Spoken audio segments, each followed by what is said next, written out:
गुरुजी प्रारंभ करें। हाँ हाँ हाँ करें।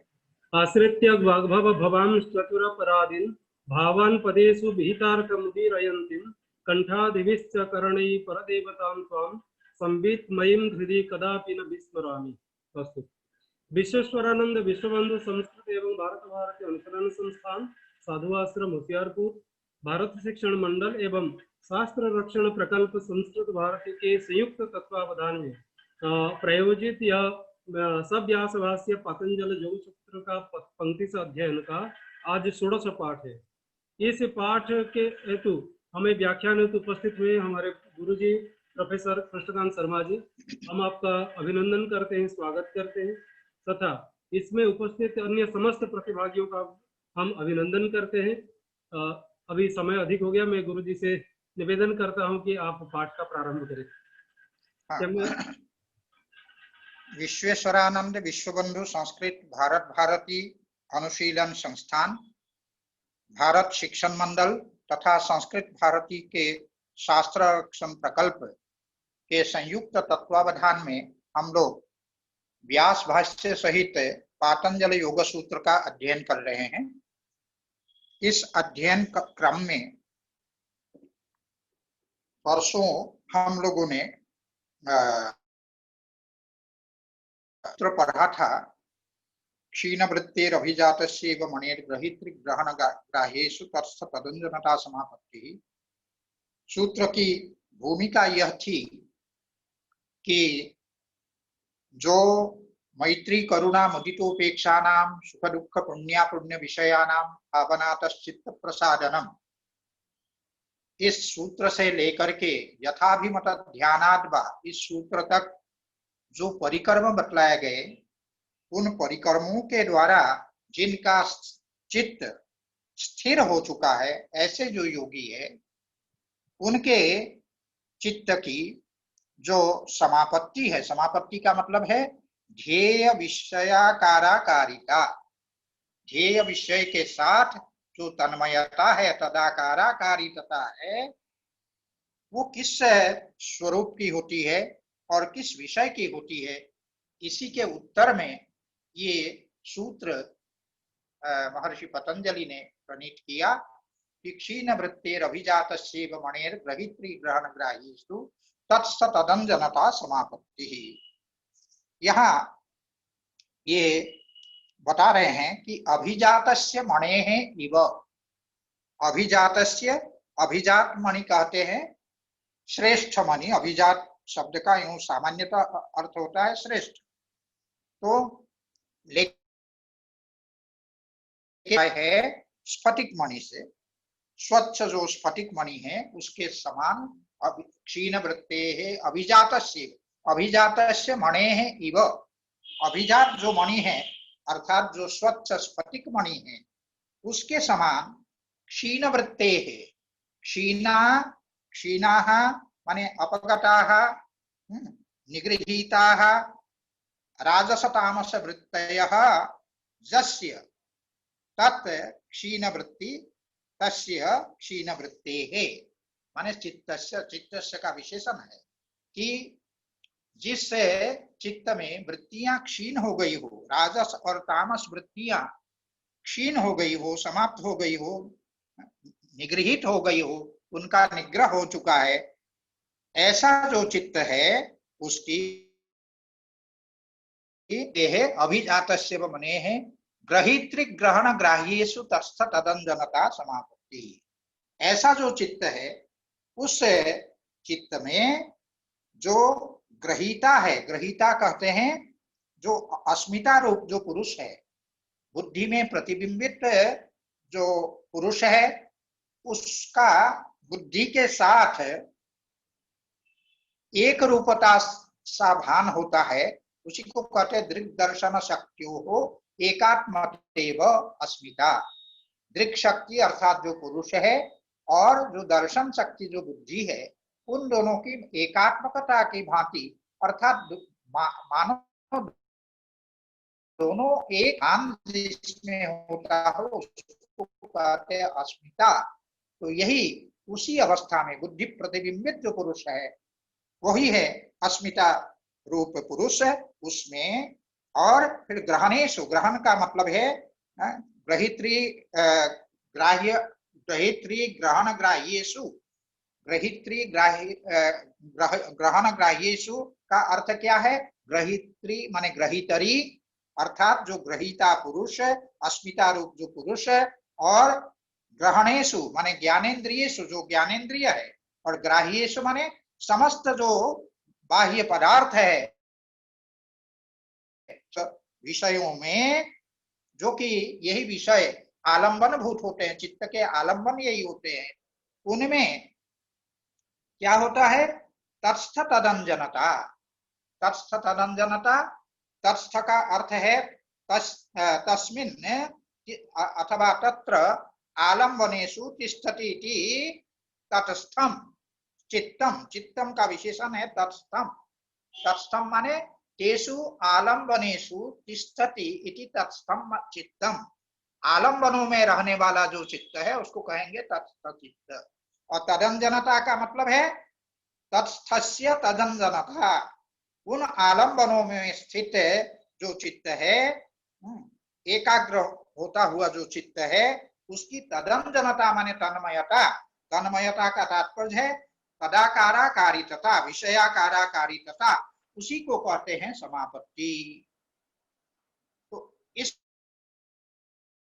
समापत्ति का लक्षण इस सूत्र में प्रस्तुत किया गया, और भाष्यकार ने इसकी व्याख्या करते हुए कहा क्षीण वृत्तेरिति प्रत्यस्तमित प्रत्ययस्य इत्यर्थः। क्षीण वृत्ते है, ये चित्त का विशेषण है, ऐसा चित्त जिसमें प्रत्यस्तमित प्रत्ययस्य, जो प्रत्यय है, वृत्तियां हैं, वो प्रत्यस्तमित हो गई है, अर्थात वृत्तियां अस्तंगत हो गई हो, ऐसे जो चित्त है उसकी अभिजातस्य मणेः, जो अभिजातस्य इव मणेः इति दृष्टान्तोपादानम। अभिजात अर्थात स्फटिक मणि की भांति, स्फटिक मणि के सदृश ये जो बतलाया गया, उसके लिए भाष्यकार कहते हैं कि दृष्टान्तोपादानम, अर्थात दृष्टांत का उपादान किया गया है, दृष्टांत का ग्रहण इसमें किया गया है। इस दृष्टांत के द्वारा उस चित्त की जो तदाकाराकारिता है उसको समझाने का प्रयास किया गया है। तो यथा उसी का आगे उसी को स्पष्ट करते हुए भाष्यकार कहते हैं दृष्टांत को कि यथा स्फटिकः उपाश्रय भेदात् तत्तत् रूपोपरक्तः उपाश्रय रूपाकारेण निर्भासते। हम सभी को ये अनुभव होगा कि स्फटिक अत्यंत स्वच्छ मणि है, उसके बगल में, उसके समीप में, उप माने समीपे जो आश्रय है, स्फटिक उसके आकार में आकारित होता है। वो जो उपाश्रय है, समीप में विद्यमान जो वस्तु है, उसके आकार में आकारित होता है। अगर हम रक्त जपा कुसुम, लाल रंग के जपा कुसुम को अगर उसके बगल में हम रख देते हैं तो स्फटिक लाल रंग का निर्भासक प्रतीत होने लगता है, और वही अगर पीले रंग का कोई फूल रखेंगे तो स्फटिक पीले रंग का दिखने लगता है। ठीक उसी प्रकार से यहाँ पर कहते हैं तथा ग्राह्यालंबनोपरक्तम चित्तम ग्राह्य समापन्नम ग्राह्य स्वरूपाकारेण निर्भासते। जहां चित्त ने ग्राह्य जो विषय है, ग्राह्य विषय को आलंबन बनाया, ग्राह्य विषय को जिस चित्त ने आलंबन बनाया, उससे उपरक्त होता हुआ, उससे उपरंजित होता हुआ, उसके आकार में आकारित होता हुआ जो चित्त है, वो क्या कहता है? वह ग्राह्यालंबन उपरक्तम चित्तम ग्राह्य समापन्नम, ग्राह्य के आकार में वो आकारित हो जाता है, ग्राह्य के आकार में आकारित होता हुआ वो निर्भासित होता है, उस होने लगती है, ग्राह्य के आकार में वह प्रकाशित होता है। तो ये बताया। ठीक उसी प्रकार से, तथा उसी प्रकार से आगे बताते हैं, ग्राह्य समापत्ति को बतलाने के बाद वो कहते हैं भूत सूक्ष्म सूक्ष्म उपरक्तम भूत सूक्ष्म समापन्नम। उसी प्रकार भूत सूक्ष्म अर्थात जो परमाणु या तन्मात्र, उसको आश्रय बना करके, उसको अवलंबन बना करके चित्त जो है क्या होता है? वह भूत सूक्ष्म समापन्नम, भूत सूक्ष्म के रूप में वो समापन्न होता है, अर्थात भूत सूक्ष्म के आकार में वो आकारित होता है। तो ये इस प्रकार वो भूत सूक्ष्म स्वरूपाभासम भवति, भूत सूक्ष्म का जो स्वरूप है अर्थात पंच तन्मात्र का जो स्वरूप है, उस पंच तन्मात्र के स्वरूप में वह अवभाषित होने लगता है, उनके आकार में वह भाषित होने लगता है। इसी प्रकार आगे कहते हैं तथा विश्व भेदोपरक्तम विश्व भेद समापन्नम, इसी प्रकार विश्व ये बताते हैं कि विश्व भेदोपरक्तम, विश्व भेदोपरक्तम का मतलब है समस्त जो स्थावर जंगमात्मक पदार्थ है, ग्राह्य वस्तु है, आलंबन है, उन आलंबनों के आकार में आकारित होकर के उन आलंबनों के आकार में वो भाषित होता है। विश्व भेद समापन्नम, विश्व भेद के आकार में आकारित होता हुआ वह विश्व भेद का जो स्वरूप है उस स्वरूप में विश्व रूपाभासम भवति, विश्व रूप में वो आभासित होता है, उन समस्त स्थावर जंगमात्मक पदार्थों के आकार में वह भाषित होता है। तो इस प्रकार ये जो ग्राह्य समापत्ति है उससे ग्राह्य, अब इसके बाद जो ग्रहण समापत्ति है उस ग्रहण समापत्ति को बतलाने के लिए कहते हैं तथा ग्रहणेष्वपि अर्थात इंद्रियेष्वपि गृह्यते या गृह्यन्ते विषयाः एभिः इति ग्रहणानि इंद्रियाणि, ग्रहण कहते हैं इंद्रियों को जिनके द्वारा विषयों का ग्रहण होता है। तो इसीलिए ग्रहण शब्द का अर्थ है इंद्रिय, इसलिए कहा ग्रहणेषु माने इंद्रियेषु अपि द्रष्टव्यम, इंद्रियों के संदर्भ में भी इसी प्रकार समझना चाहिए कि ग्रहणालंबनोपरक्तम ग्रहण समापन्नम ग्रहण स्वरूपाकारेण निर्भासते। जब ग्रहण को अर्थात इंद्रिय को आलंबन बनाता है चित्त और उससे उपरंजित हो जाता है, तब क्या होता है ग्रहण समापन्नम, ग्रहण अर्थात इंद्रिय का जो स्वरूप है उस आकार में चित्त जो है आकारित होता है, ग्रहणाकार आकारित इंद्रियाकार आकारित चित्त हो जाता है और तब ग्रहण के अर्थात इंद्रिय का जो स्वरूप है उस स्वरूप के आकार में हमारा चित्त निर्भासित होता है, अर्थात समय निर्भासित होता है। इसी प्रकार जो ग्रहीता पुरुष जिसके संदर्भ में हम कहा है अस्मिता रूप जो पुरुष है उसको जब आलंबन बनाता है चित्त, तब फिर ग्रहित्री पुरुष समापन्नम, जो ग्रहीता पुरुष अर्थात अस्मिता रूप जो पुरुष है उस के आकार में वह हमारा चित्त आकारित हो जाता है और ग्रहित्री पुरुष स्वरूपाकारेण निर्भासते, जो ग्रहीता पुरुष का जो स्वरूप है उस स्वरूप अर्थात वह दृग् दर्शन शक्ति की एकात्मता की भांति प्रतीत होने वाला जो पुरुष है उसके आकार में हमारा चित्त उस समय निर्भासित होता है। इस प्रकार से ग्राह्य समापत्ति, ग्रहण समापत्ति एवं ग्रहित्री समापत्ति, इन तीनों प्रकार के समापत्ति का वर्णन इसमें किया गया और करने के पश्चात आगे कहा तथा पुरुषपन्नम, उसी प्रकार का जो अस्मिता रूप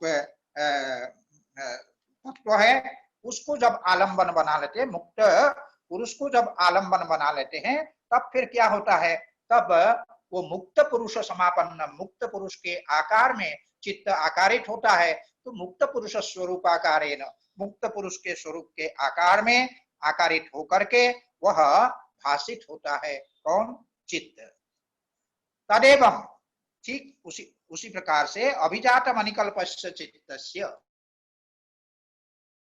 स्फटिक की भांति जो चित्त है वो ग्रहितृक ग्रहण ग्राह्येषु पुरुषेन्द्रिय भूतेषु, ग्रहीता पुरुष वही अस्मिता रूप पुरुष, ग्रहण अर्थात इंद्रिय और जो ग्राह्य अर्थात जो ग्राह्य विषय स्थूल सूक्ष्म जो भूत है विषय है उनमें तत्सतदंजनता, तत्सतदंजनता की व्याख्या कर रहे हैं। तेषु स्थितस्य तदाकारापत्ति, तत्स्थ की ही व्याख्या कर रहे हैं। तेषु स्थितस्य तत्स्थस्य तदंजनता अर्थात तदाकारापत्ति, उनमें उनके आकार में, उनमें स्थित होकर के, उनके आकार में, उन आलंबनों में स्थित होकर के उन आलंबनों के आकार में उन आलंबनों के आकार में आकारित होना समापत्ति कहलाती है। सा समापत्ति रीति उच्यते, उसको समापत्ति शब्द से कहा जाता है। अब इसके बाद यह जो समापत्ति है वो 4 प्रकार की होती है। जिस प्रकार से जो संप्रज्ञात योग है वह वितर्क विचार आनंद अस्मिता भेद से 4 प्रकार के है, उसी प्रकार यह जो समापत्ति है ये भी 4 प्रकार की है। सवितर्का, निर्वितर्का और सविचारा और निर्विचारा। इसमें जो सवितर्का समापत्ति है उस सवितर्का समापत्ति का सूत्रकार कहते हैं तत्र शब्दार्थ ज्ञान विकल्पैः संकीर्णा सवितर्का समापत्ति। शब्द अर्थ और ज्ञान, शब्द अर्थ और ज्ञान, इसके लिए शब्दश्च अर्थश्च ज्ञानम च इति शब्दार्थ ज्ञानानि। शब्द अर्थ और ज्ञान तेषां विकल्पाः, विकल्पाः का मतलब है इतरेतराध्यासाः। इतरेतराध्यासाः का तात्पर्य है भिन्नेषु अभिन्नत्व बोध रूपा विकल्पाः। ये परस्पर भिन्न है। देखिए शब्द भिन्न होता है, अर्थ भिन्न होता है, लेकिन अभिन्नतया इनका जो भान होता है, अभिन्नतया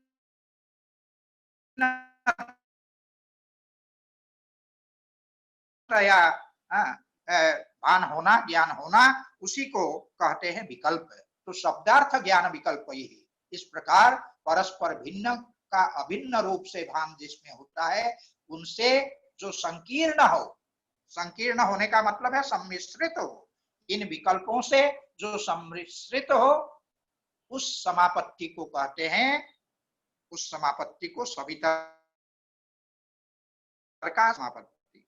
अब इसी की व्याख्या करते हुए भाष्यकार कहते हैं कि तद्यथा, जैसे उदाहरण देते हुए कहते हैं गौरिति शब्द गौरिति अर्थ गौरिति ज्ञानम इति अविभागेन विभक्तानामपि ग्रहणम दृष्टम। ये वस्तुतः जो परस्पर विभक्त है, जैसे गौरिति क्या कहते हैं शब्द, हमको अगर शब्द को कहना है गकार औकार और विसर्ग, तो इस प्रकार का यह जो शब्द है जिसको हम कहते हैं गौ, उस शब्द को भी हम कहते हैं गौ। और एक पशु विशेष जो शासना लांगुल ककुड खुर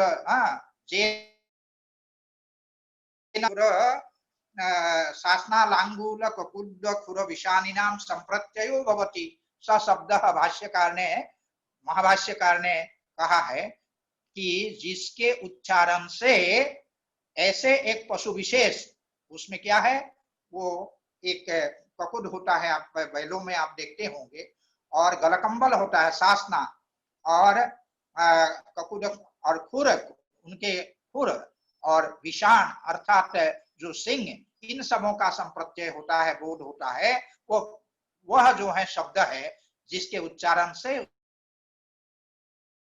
वह शब्द है। इस प्रकार शब्द की बात कही तो अर्थ क्या है, अर्थ वही पशु विशेष जो है अर्थ है जो कि सिंह वाला है, पूंछ वाला है और गलकंबल वाला है, शासना वाला। इस प्रकार का जो पशु विशेष है वो पशु विशेष अर्थ है गौ।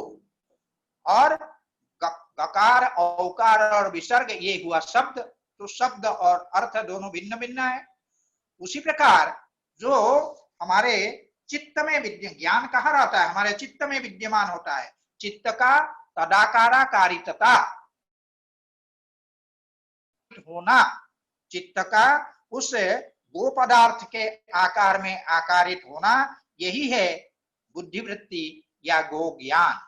इस प्रकार से हमने ये तीनों को देखा कि ये तीनों परस्पर भिन्न भिन्न है, अलग अलग है, लेकिन अविभागेन अभेदेन, उनका अविभागेन का तात्पर्य है अभेदेन विभक्ता नाम अपि ग्रहणम, परस्पर जो विभक्त है ये शब्द अर्थ और ज्ञान, उनका ग्रहण, उनका ज्ञान विभक्त अविभक्त रूप में अभेदेन अभिन्नत्वेन एकत्वेन उनका व्यवहार देखा गया है लोक में। ग्रहणम माने लोक में इस प्रकार का ग्रहण किया जाता है लोक में इस प्रकार का व्यवहार होता है कि मानो ये तीनों एक है। ग्रहणम दृष्टम, वही कहा विभक्तानाम अपि ग्रहणम दृष्टम।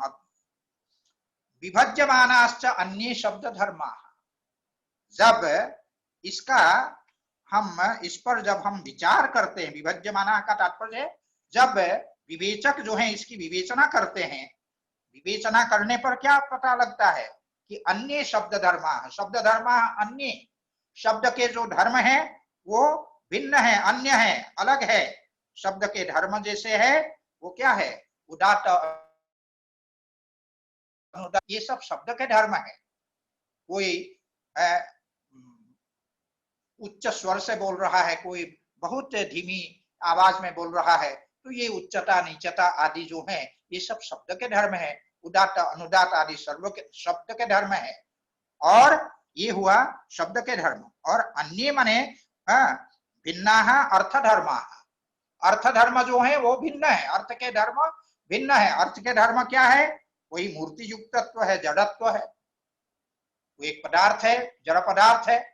जो पशु विशेष है वो वस्तुतः क्या है, वो एक जो उसका शरीर है, आकार है, जिसको हम गौ कह रहे हैं, वो उसमें मूर्ति युक्तत्व और जड़त्व ये है।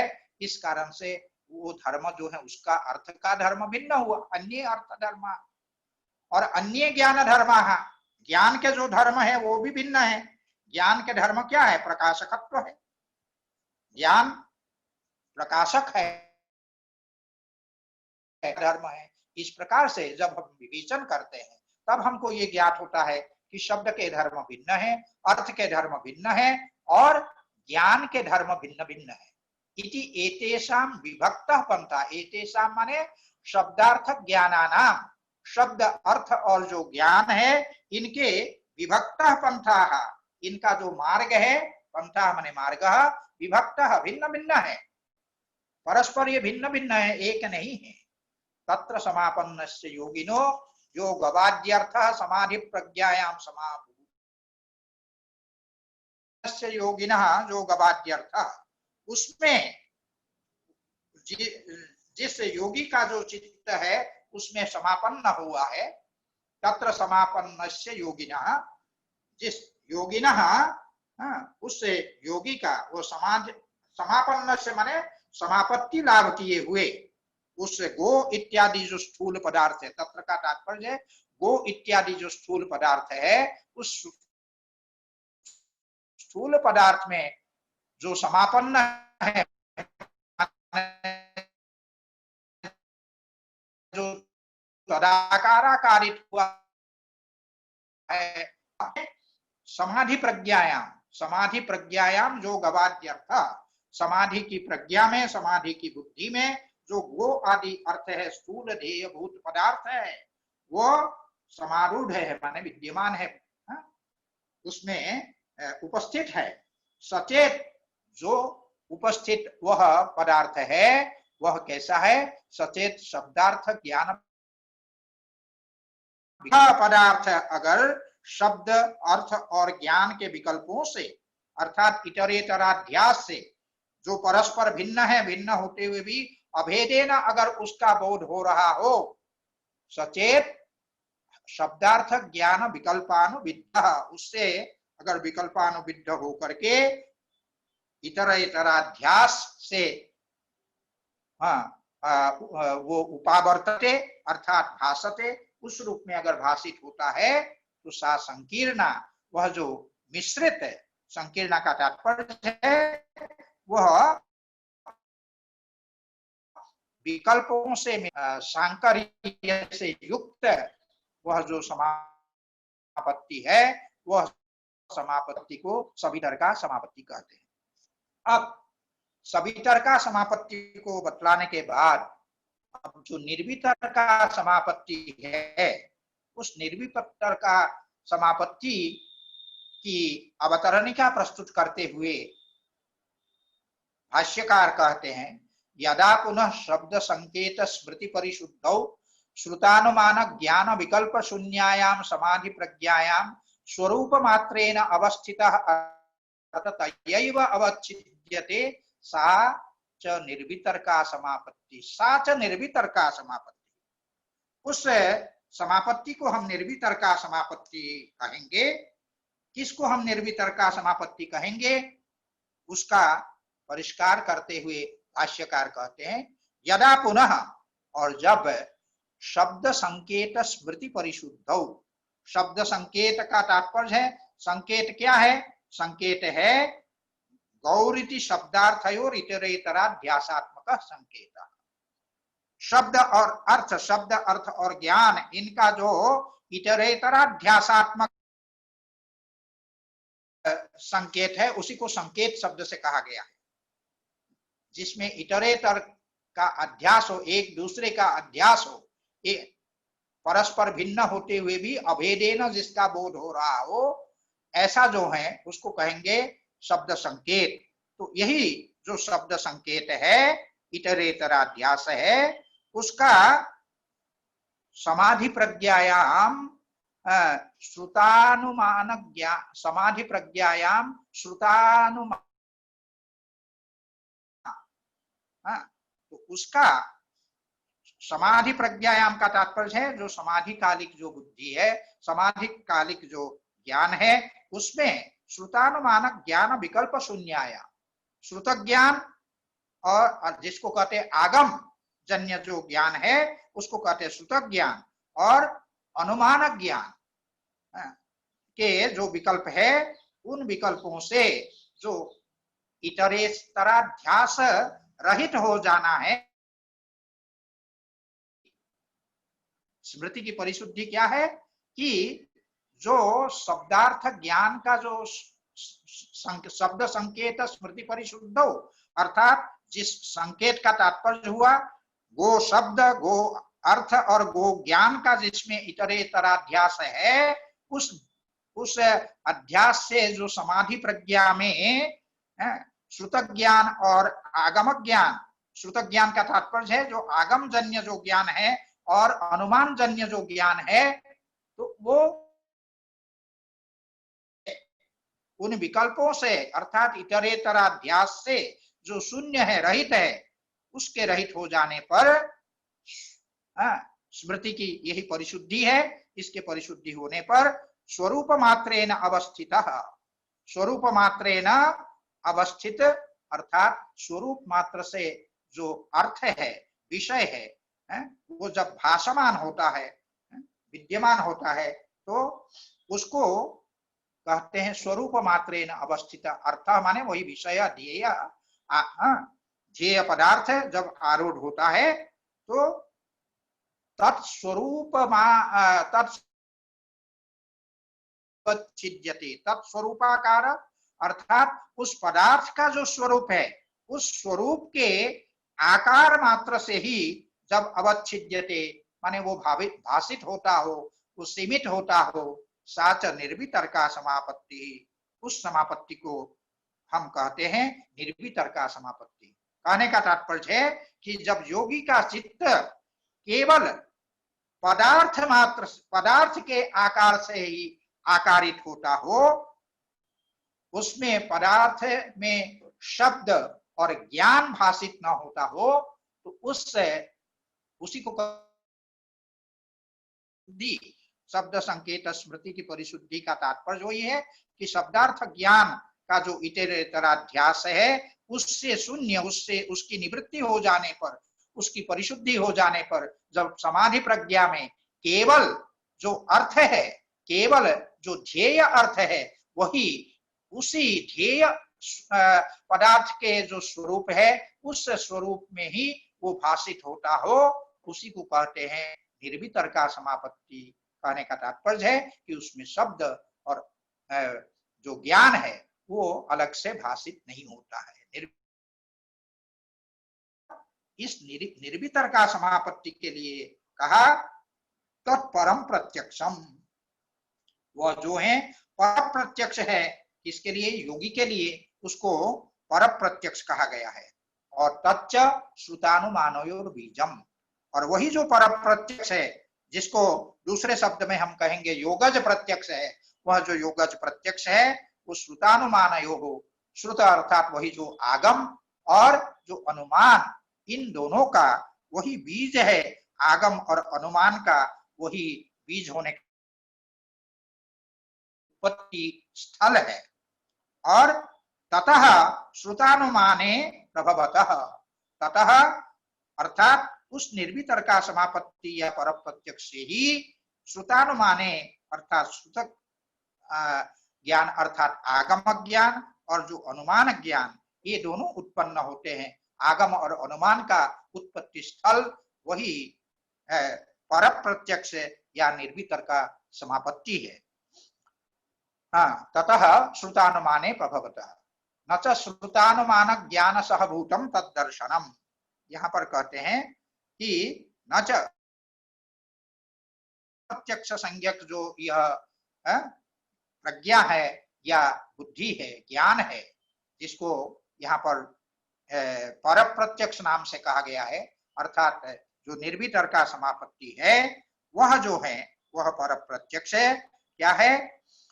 न च श्रुतानुमान ज्ञान सहभूतम, अर्थात श्रुत और अनुमान ज्ञान के सहवर्तिनी, वह साथ साथ रहने वाली नहीं है। तस्मात्, इस कारण से असंकीर्णम प्रमाणांतरेण, प्रमाणांतरेण असंकीर्णम, अन्य प्रमाणों से, अन्य प्रमाणों के द्वारा अर्थात अन्य किसी भी ज्ञान से मिश्रित नहीं है। इस प्रकार योगिनः, जो योगी का जो वो है, योगिनः निर्वितर्क समाधिजम दर्शनमिति, योगी तर्क समाधि से उत्पन्न होने वाला जो दर्शन है, जो ज्ञान है, वो इस प्रकार का होता है। और अस्याह निर्वितर्का समापत्ति है, ये जो निर्वितर्क समापत्ति है, उस निर्वितर्क समापत्ति के बारे में आगे कहते हैं। निर्वितर्का समापत्ति,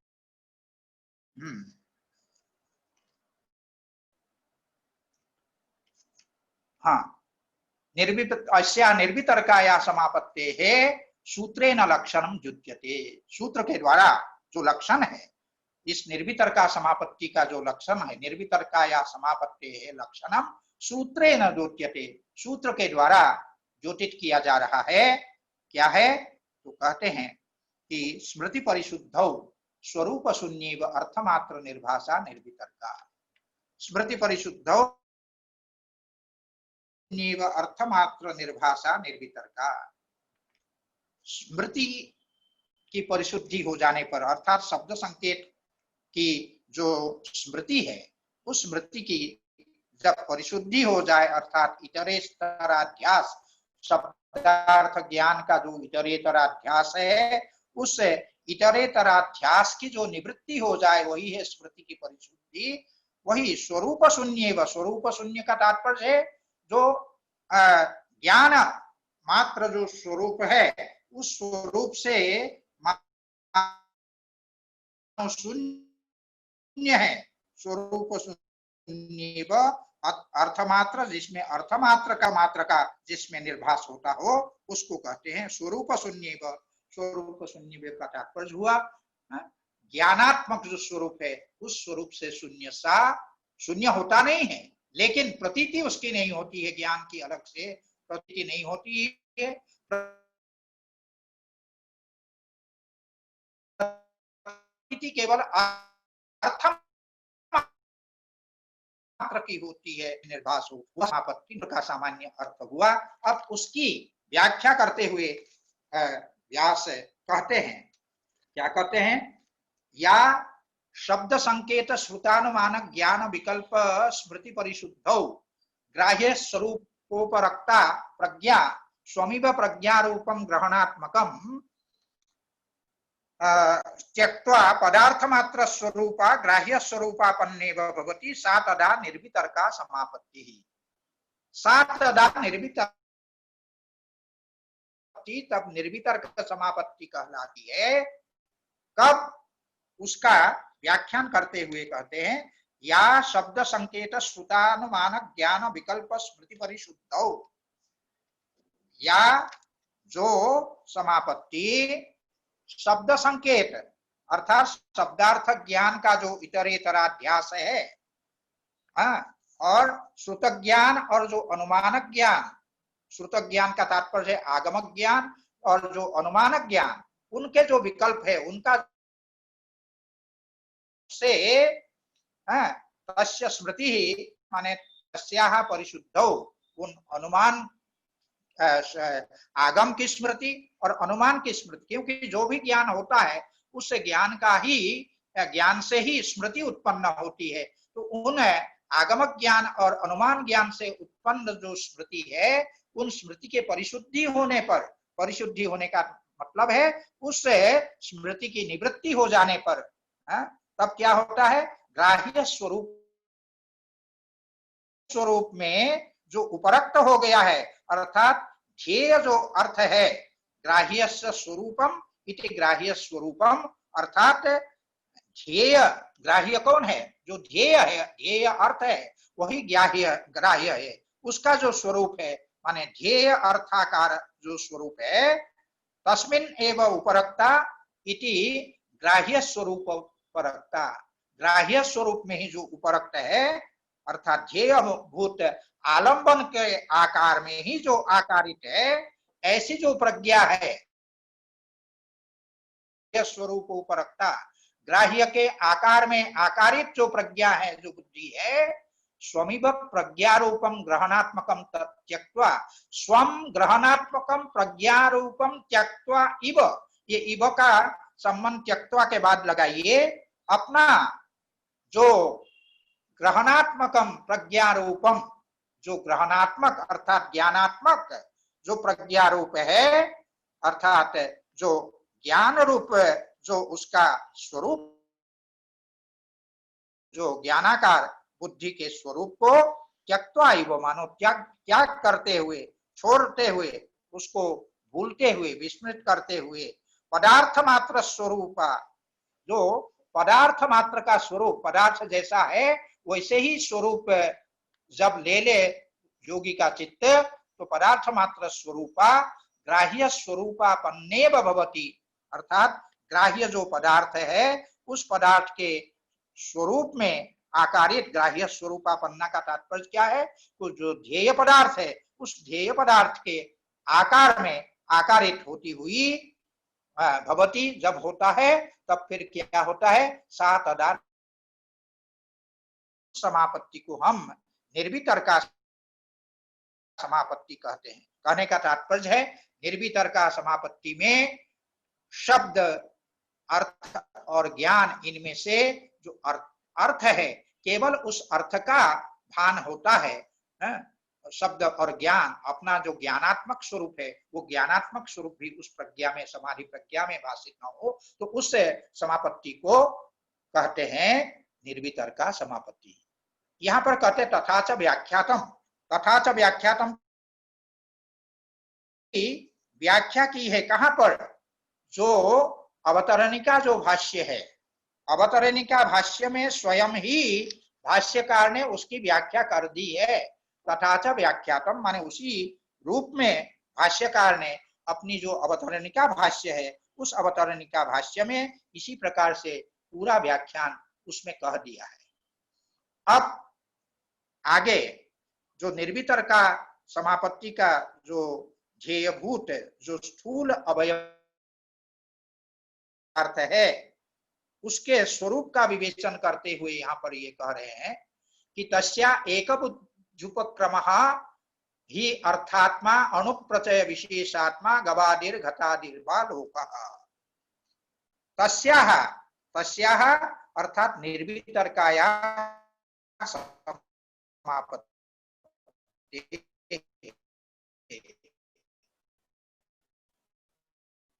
जो निर्वितर्का समापत्ति है उसका क्या दृश्यते इति लोकः, अर्थात विषयः, अर्थात आलंबनम, लोक उसको कहते हैं जो आलंबन है, क्योंकि वही आलंबन दिखता है। लोक्यते दृश्यते इति लोकः, अर्थात विषय, वही विषय, वही अर्थ है, वही दिखता है, तो इसीलिए उसको कहते हैं लोकः। यह जो आलंबन है तस्याः निर्वितर्कायाः जद आलंबन, उसी को लोक शब्द से कहा गया है। अर्थात जो ध्येय विषय है वो एक माने एकाम बुद्धिम उपक्रमते अर्थात जनयति इति। एक बुद्ध्युपक्रम, एक बुद्धि को उत्पन्न करने वाला, एक पदार्थ के रूप में जो अनुभूयमान होता है उसी को कहेंगे एक बुद्ध्युपक्रम। निर्वितर का समापत्ति का जो आलंबन है वो एक बुद्ध्युपक्रम, एक पदार्थ के रूप में अनुभूयमान होने वाला होता है। और आगे कह एक बुद्ध्युपक्रमो ही अर्थात्मा अनुप्रचय विशेषात्मा। वो अर्थात्मा माने जो पदार्थ भूत है, पदार्थ स्वरूप है। अर्थ आत्मा माने स्वरूपम जस्य, पदार्थ ही है स्वरूप जिसका, ऐसा जो अर्थात्मा है अर्थात पदार्थ रूप है वो अनुप्रचय विशेषात्मा। अनुप्रचय विशेषात्मा का तात्पर्य क्या है? अणुनाम प्रचय अनुप्रचय, अणु का जो प्रचय है उसको कहेंगे अनुप्रचय। वो जो स्थूल रूप जो दिखाई पड़ता है वो अणु का प्रचय है, अणु का समूह है। अणु के समूह ही स्थूल रूप, वही स्थूल रूप परिणाम एवं आत्मा स्वरूपम जस्य स अनुप्रचय प्रचय विशेषात्मा। अणु का जो स्वरूप, अणु का जो प्रचय है, अणु का जो समुदाय है वही है विशेष स्वरूप जिसका, उसको हम कहेंगे विशेष आत्मा माने स्वरूपम जस्य स अनुप्रचय विशेषात्मा। ये क्या है? गवादिर घटा इयम गौः अयम घटः इत्यादि जो हम कहते हैं, तो गवादि घटादि जो लोक माने जो वही पदार्थ है, आलंबन है, वो वही है। सच संस्थान विशेषो भूत सूक्ष्मानाम साधारणो धर्म। सच संस्थान विशेष, वह संस्थान विशेष का तात्पर्य क्या है? परमाणु के समूह रूप जो गवादि घटादि जो विषय है, परमाणु पुंज है। संस्थान विशेष का तात्पर्य परमाणु का वह पुंज है, वो भूत सूक्ष्मानाम साधारणो धर्म। भूत सूक्ष्मानाम माने वही तन्मात्रा नाम, जो तन्मात्र है उन तन्मात्राओं का साधारण धर्म है, माने प्रत्येक तन्मात्रा का वह धर्म है। सभी तन्मात्राओं का वह धर्म है। साधारण धर्म कहने का तात्पर्य सभी तन्मात्राओं का वह धर्म है। वह जो संस्थान विशेष है सभी तन्मात्राओं का वह धर्म है। भूत सूक्ष्मानाम साधारण, भूत सूक्ष्म शब्द से ध्यान रखिएगा, पंच तन्मात्र को योग में भूत सूक्ष्म शब्द से कहा जाता है। तो भूत सूक्ष्मानाम सह साधारण धर्म, वह भूत सूक्ष्म का तन्मात्राओं का वह साधारण धर्म है, माने समस्त तन्मात्राओं में होने वाला वह धर्म है। तो यो साधारण धर्म है। साधारण धर्म आत्मभूत फलेन जन प्रादुर्भवति। जो वह तन्मात्राओं का वह जो धर्म है वो आत्मभूत, आत्मभूत का तात्पर्य भूत सूक्ष्मानाम आत्मा एव आत्मभूत। भूत सूक्ष्मानाम आत्मा एव अर्थात वो जो पंच तन्मात्रा है उन्हीं का वह स्वरूप है। कहने का तात्पर्य है ये जो अवयवी के रूप में जो दिखाई पड़ रहा है घट आदि पदार्थ, वो तन्मात्राओं के अतिरिक्त कोई भिन्न पदार्थ नहीं है। ये इसमें बताया जा रहा है तन्मात्रा। और वो क्या होता है? यहाँ पर प्रश्न ये उठता है कि घट इत्यादि जो विषय है जो कि भूत सूक्ष्मों का अर्थात तन्मात्राओं का संस्थान विशेष है, पुंज विशेष है, ये इन भूत सूक्ष्मों से भिन्न है घट आदि पदार्थ, अथवा भूत सूक्ष्म रूप ही है। घटादि जो पदार्थ है वो घटादि पदार्थ भूत सूक्ष्म रूप अर्थात पंच तन्मात्र रूप ही है, अथवा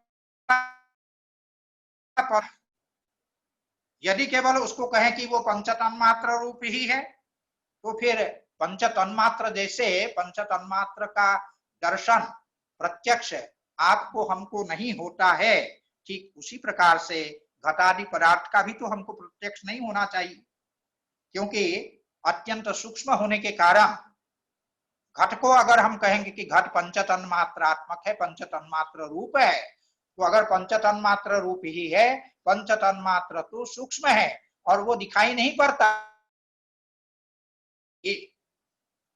और अगर कहें कि भूत सूक्ष्म से वो भिन्न है, ऐसी स्थिति में जो घटादि है वो भूत सूक्ष्म के आश्रय कैसे है, ये एक प्रश्न है।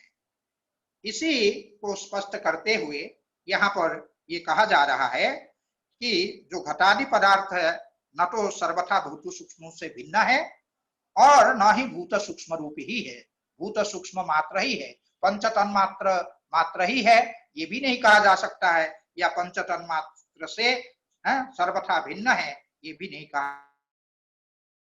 तो भेदाभेद समझना चाहिए कि इसमें कहा गया है, और उसी को कहते व्यक्तेन, व्यक्ते फलेन व्यक्तेन, व्यक्तेन फलेन, व्यक्तेन फलेन का तात्पर्य क्या है? प्रकट होने वाला जो फल है, फल का मतलब है घटादि दर्शन रूप जो फल है, वह परमाणु से बना हुआ ही वह घट है, लेकिन जब तक परमाणु रूप में है, भूत सूक्ष्म के रूप में है, पंच तन्मात्र के रूप में है, तब तक वो व्यक्त नहीं होता है। लेकिन जब वो व्यक्त होता है तो व्यक्तेन फलेन, जब अभिव्यक्त होता है, प्रकट होता है, तब वो किससे? घटादि दर्शन रूप जो फल है उससे अनुमान किया जाता है, उसकी जो सत्ता है उसका अनुमान होता है। तो ऐसे स्वव्यंजकान जनः, स्वव्यंजकान जनः का तात्पर्य क्या है कि अपने जो व्यंजकेन अंजनम, स्वव्यंजकेन अंजनम माने व्यक्ति भवनम, अपने जो व्यंजक है अर्थात उस जो व्यक्त होता है वह पदार्थ अपने कारणभूत अवयवों अर्थात पंचतन्म होता हुआ, मान जो प्रकट होता हुआ हमको दिखाई पड़ता है, प्रादुर्भवती उत्पन्न होता है अर्थात अभिव्यक्त होता है, वह धर्मांतरोदये च चिरो भवति। धर्मांतरोदये अर्थात धर्मांतरानाम कपालादीनाम, कपालादि जो अन्य धर्म है उन धर्मों के उदये, उदित होने पर, उन धर्मों के अभिव्यक्त होने पर चिरो भवति, अव्यक्त हो जाते हैं। स एष धर्मः अवयवी, अवयवी ऐसा कहा जाता है, उससे उसी को हम अवयवी कहते हैं। वो जो पंच तन्मात्र है वो अवयव है और उससे बनने वाला जो यह जो घट है वो अवयवी है। स एष धर्मः अवयवी, वही धर्म जो है अवयवी वो कहलाता है। और ये जो अवयवी है वो कैसा है? इसमें अवयव से इसमें अंतर क्या है उसको ये कहते हैं योसौ एकश्च महांश्च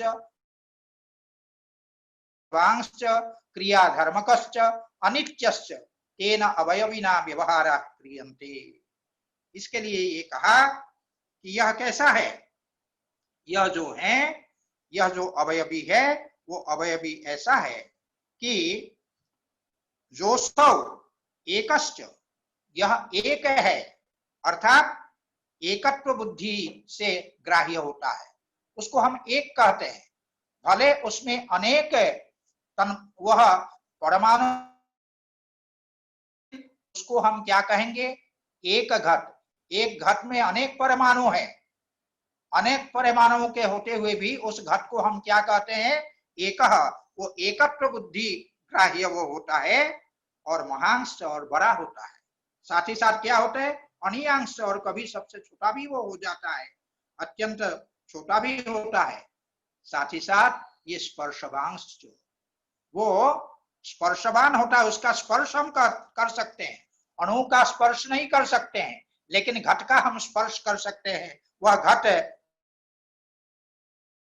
वो स्पर्शवान है, उसका स्पर्श किया जा सकता है, वो इंद्रिय के द्वारा ग्राह्य हो जाता है, तो ऐसा है। साथ ही साथ क्रिया धर्मकश्च, क्रिया धर्म का तात्पर्य क्या है? परमाणु के रूप में जो घट है उससे तो हम जलानयन रूप कार्य नहीं कर सकते, जलानयन रूप जो क्रिया है वो उसके द्वारा नहीं किया जा सकता है। लेकिन जो हमको सामने जो घट दिखाई पड़ रहा है अवयवी के रूप में, उस अवयवी है कि वो क्रिया धर्मक है, अर्थात जलादि धारण रूप जो क्रिया है उसका वो निर्वर्तक होता है।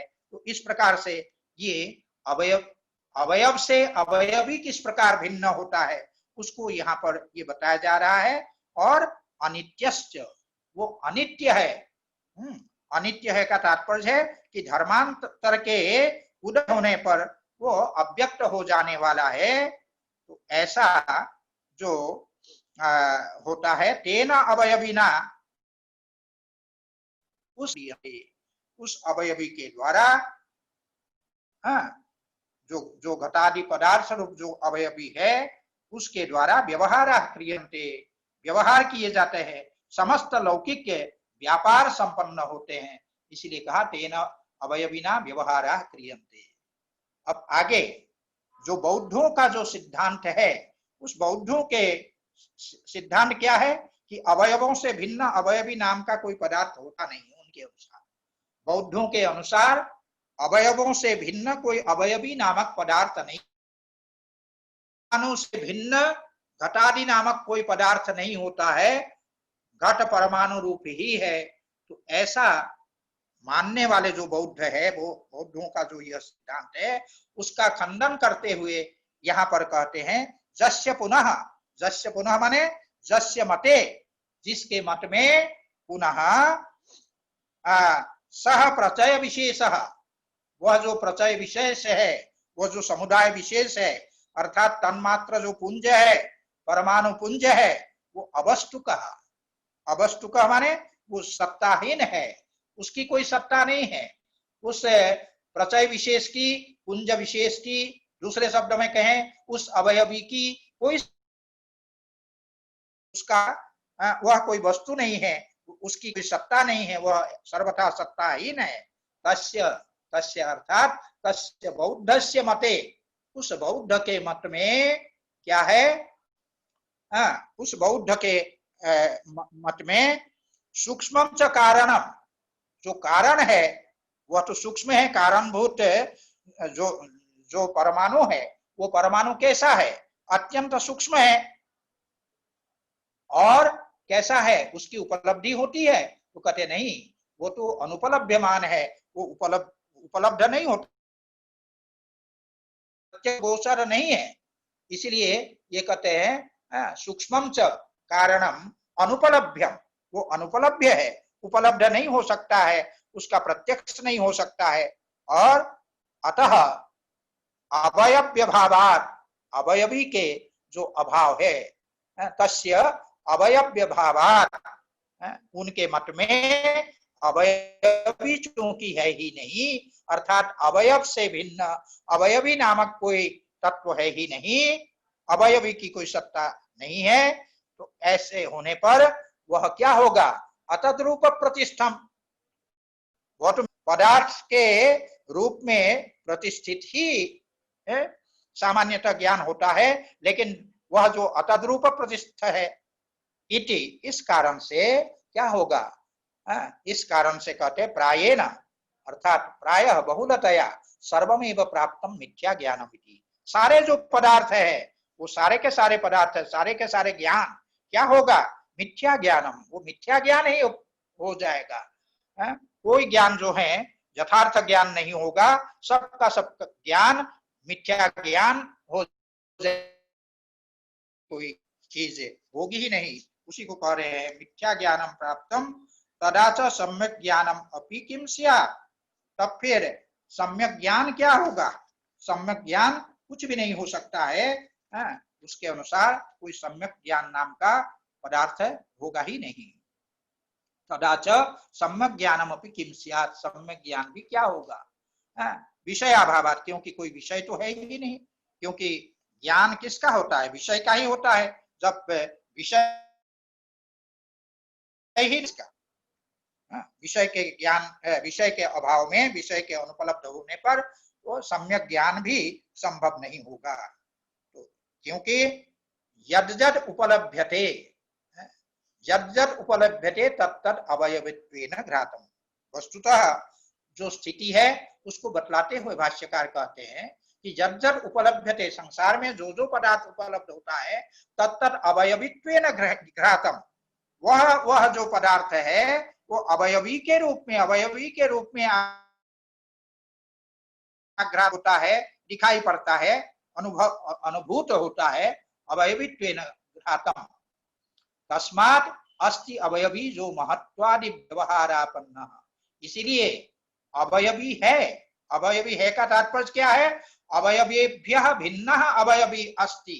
इसीलिए अवयवों से भिन्न अवयवी नामक जो पदार्थ है, अवयवी नामक पदार्थ अवयवों से भिन्न विद्यमान है, ये कहना पड़ेगा। तस्मात् अस्ति अवयवी, अर्थात अवयवेभ्यः भिन्नः अवयवी अस्ति। जह अवयवी, जह अर्थात जो अवयवी महत्वादि व्यवहारापन्न, महत्वादि व्यवहारापन्न, बड़ा छोटा इस प्रकार से जो व्यवहार का विषय, वही अवयवी बनता है। वही अवयवी, यह छोटा है, ये बड़ा है, ये महान है, इस प्रकार का जो व्यवहार है, उस व्यवहार का विषय वही अवयवी बनता है। समापत्ते निर्वितर्कायाः विषयो भवति, और वही जो है निर्वितर्का जो समापत्ति है, उस निर्वितर्का समापत्ति का विषय बनता है, अर्थात ध्येय विषय, अर्थात आलम्बन वह बनता है। इस प्रकार से यहाँ तक जो निर्वितर्का समापत्ति के स्वरूप का निरूपण किया गया। हम लोगों ने पहले सवितर्का समापत्ति, सवितर्का समापत्ति तत्र शब्दार्थ ज्ञान विकल्प संकीर्णा सवितर्का समापत्ति, इस सूत्र के द्वारा सवितर्का समापत्ति का स्वरूप हम लोगों ने समझा। और स्मृति परिशुद्ध स्वरूप शून्य अर्थमात्र निर्भाषा निर्वितर्का, इस सूत्र के व्याख्यान के द्वारा निर्वितर्का समापत्ति का जो स्वरूप है उसको हम लोगों ने समझने का प्रयास किया। और जो है कि अवयव से भिन्न कोई अवयवी नामक पदार्थ नहीं है, उसके मानने में जो दोष है उनके बारे में हम लोगों ने जाना। और हमारे योग दर्शन के अनुसार निश्चित रूप से अवयवों से भिन्न अवयवी है, और वह जो अवयवी है उसके द्वारा छोटा बड़ापन इत्यादि का व्यवहार संसार में चलता है, और उसके द्वारा हम क्रिया संपादित करते हैं। तो ये अवयवी अवयवों से भिन्न है, इस सिद्धांत का यहाँ पर निरूपण किया गया। हाँ, मैंने जैसा कि आज का पाठ हम यही रखेंगे, क्योंकि अगला जो है समय साध्य है, थोड़ा समय लगेगा सविचारा और निर्विचारा को समझने में करेंगे। एक सूचना हम अभी दे देना चाहते हैं कि बुधवार को हम कक्षा नहीं ले पाएंगे, किसी अन्य कार्यक्रम में व्यस्त होने के कारण बुधवार को हम कक्षा नहीं होगी। शुक्रवार को यथासमय हम लोग फिर उपस्थित। धन्यवाद। प्रणाम जी गुरु जी, बहुत बहुत धन्यवाद। प्रणाम। किसी की कोई जिज्ञासा है?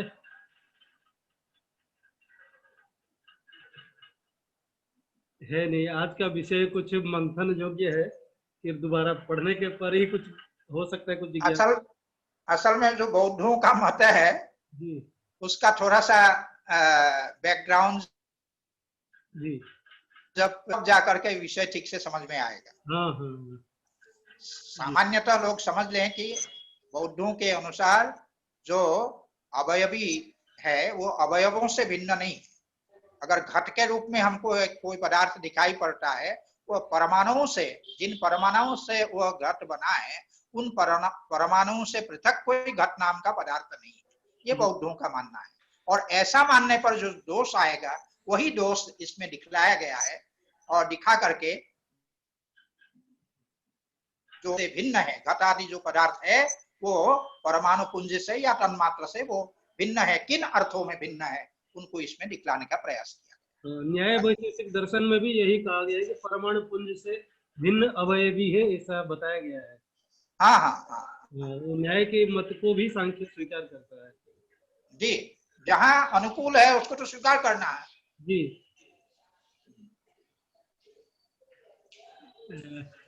जी गुरु जी, फिर शुक्रवार 11 बजे फिर कक्षा होगी। प्रणाम। जी गुरु जी, प्रणाम गुरु जी।